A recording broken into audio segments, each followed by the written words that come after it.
Ipinagdiwang ang 19th Bagnas di Bauco sa temang Asenso Bauco Celebrating Progress, Unity and Culture.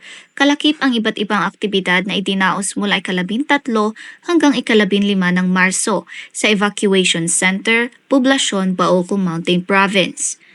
We celebrate Bagnas to ensure customs and traditions are preserved.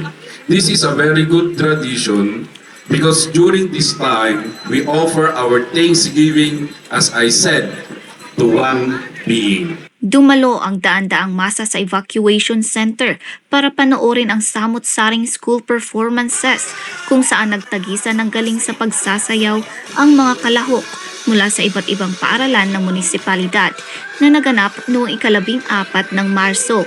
Ang mga ito ay paligsahan sa contemporary street dance para sa mga high school students, cheer dance para sa mga primary learners, dancercise at folk dance na sinalihan naman ng mga elementary students.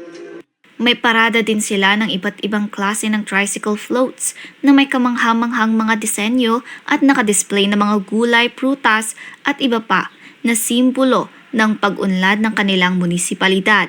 Yung Asenso, yun ang pinaka-highlight ng Bagnas namin kasi yan ang battle cry ng Bauco. Hindi lang word ng Asenso pero ginawa naming program. Yung mga letter may sinasabing programa, katulad sa letter A, we are referring to agriculture.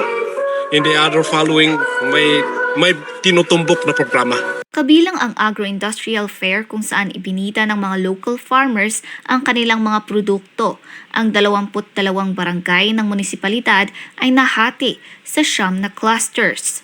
Dakil ti maitulong nata, yung minti kastoy nga tiyempo, mailapo mi, nagijay product mi, dakil ti itulong na kada kami nga farmers. Ang pagdiriwang na ito ng Bauco Mountain Province ay gunita ng pagkakaisa ng mga tao sa buong munisipalidad.